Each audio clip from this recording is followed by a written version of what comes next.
Hello, friends. How are you today? Well, let's talk about the Schumann resonance amplitudes.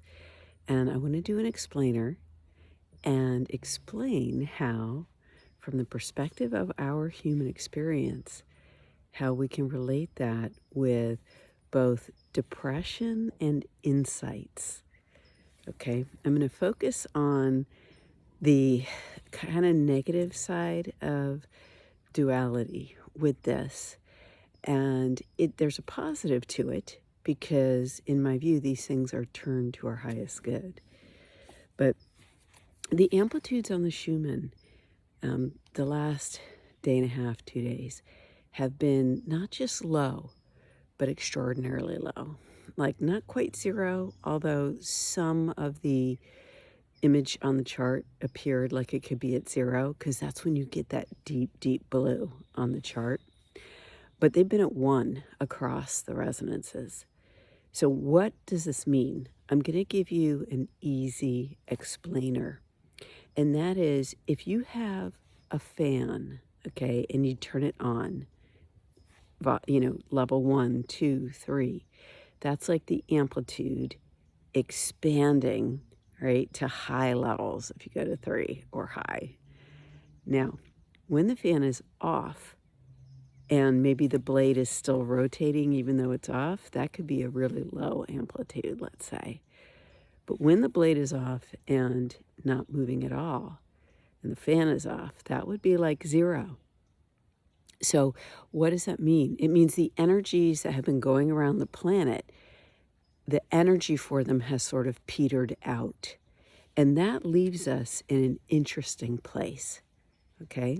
And it's my view that we humans experience this and that this is a part of what shapes our reality and perception, not just from external factors like energy of the sun in the atmosphere or other things, but that we are participating together to create this as our greater human consciousness.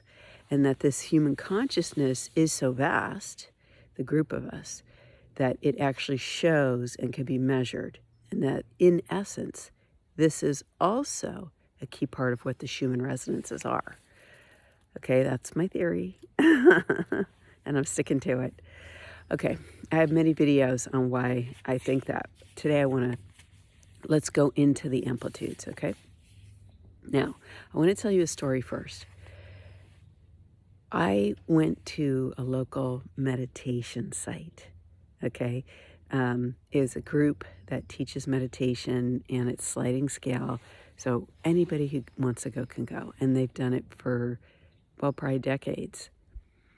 Well, before they got all fancy, they had this cool little kind of ramshackle gift shop. And they had all these artifacts from other countries and who knows where.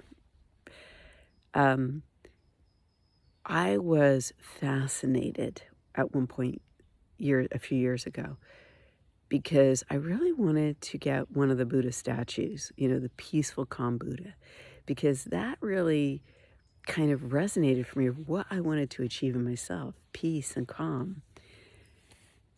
And I would look up at the various ones, but nothing ever really called to me. But they ended up having a statue that came in. Every time I looked up at it, I heard it hum. Like this, okay? Now, you could call that the universal Om, but I don't know if it was the universal Om. I just know that that statue in my Claire audience, I could hear the hum. It wasn't quiet.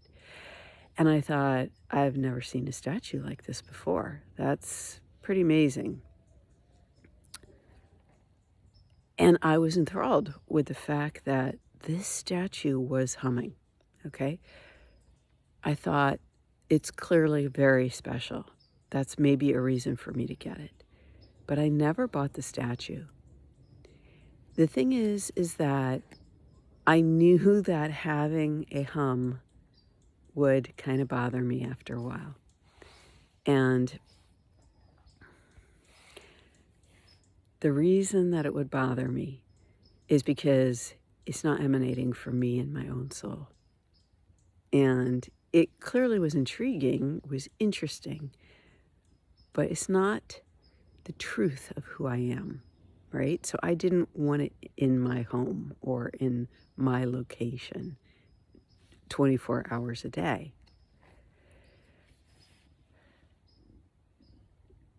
If I had it in my location, what would happen?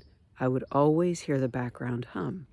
That's like a constant amplitude on the Schumann, a constant noise. I'm using metaphor here, okay, because a scientist wouldn't explain it this way, but I'm using metaphor to make it understandable for the rest of us. So if I had bought the statue and I had a constant hum in the background, that would be like an amplitude that was always, at least in the lower ranges, okay, maybe the mid ranges of amplitude on the Schumann resonance. If I then one day took the statue that hummed out of my home, what would happen? I would notice the silence. And in the silence, I would once again connect with the truth of who I am, with my true song, with my own song. And so this is why I did not get the statue, but this is how it relates with the Schumann resonance and the explanation of amplitudes. Because now, with amplitudes, I'm guessing that there have been levels of the resonance that did go to zero, okay? Just by looking at the chart and having watched it for a long time and seen what zero amplitude looks like. So 0 to 1, okay? And the fact of the matter is that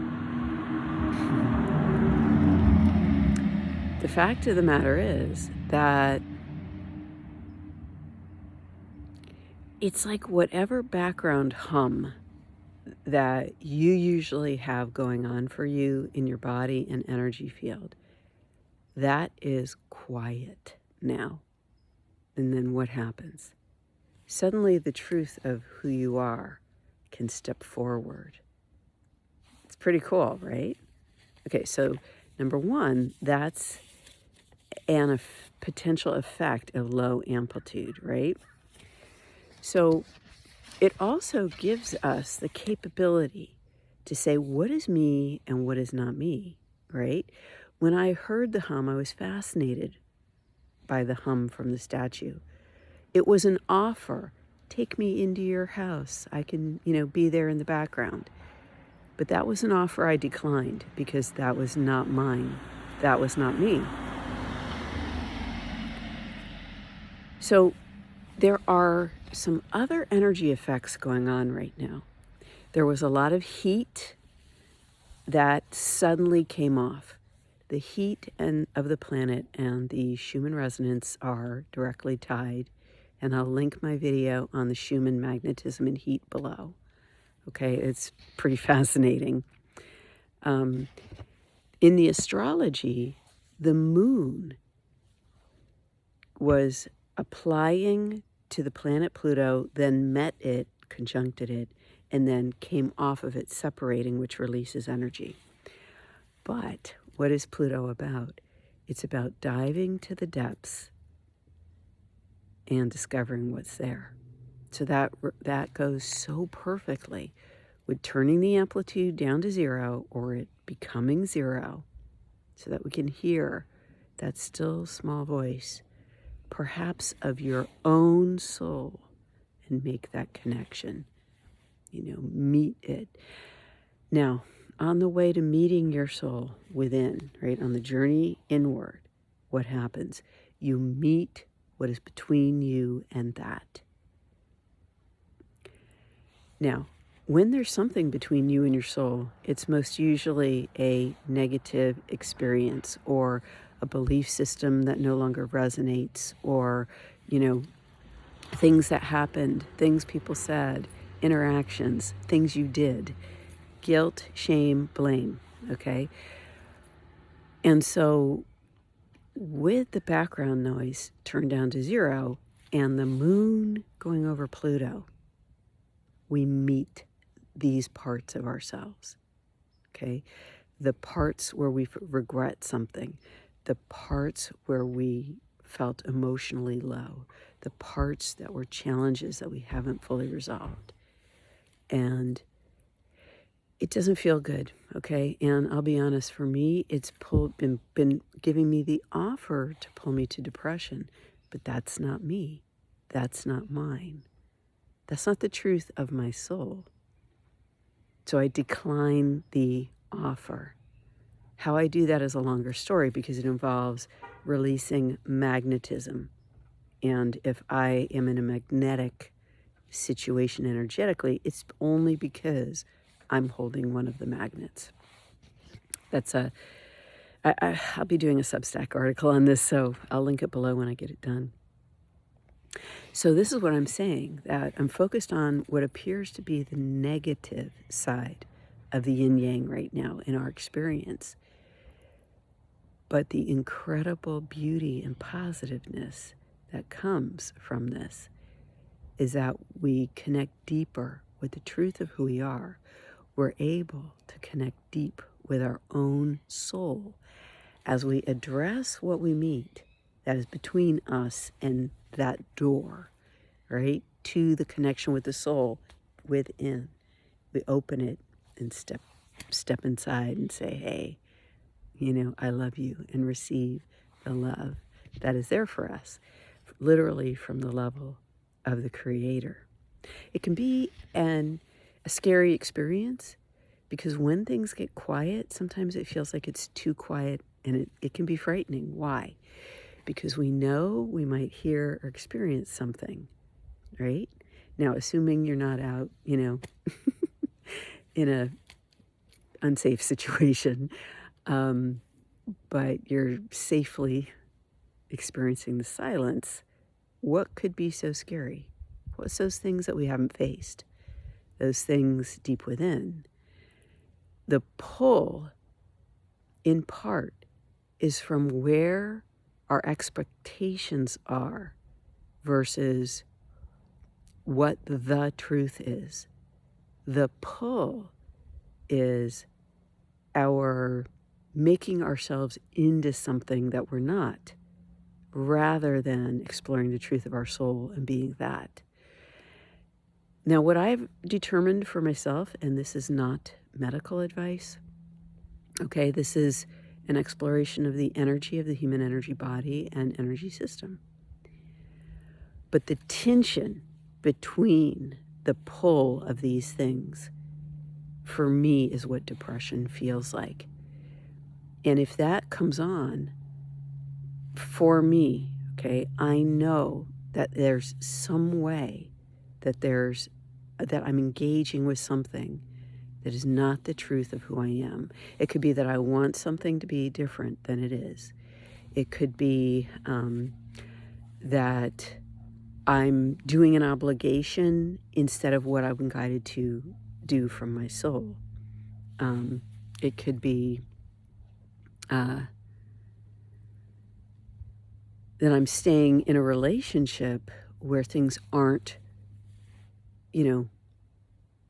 proper, right? But I'm deluding myself that is just fine. So it's something to consider. And I worked on this all day today, and I released myself from the magnetism. And I encourage you to explore this topic more and to, explore it more with me in my work, because it's life-changing, to have this opportunity to get to know your own soul, to get to know you.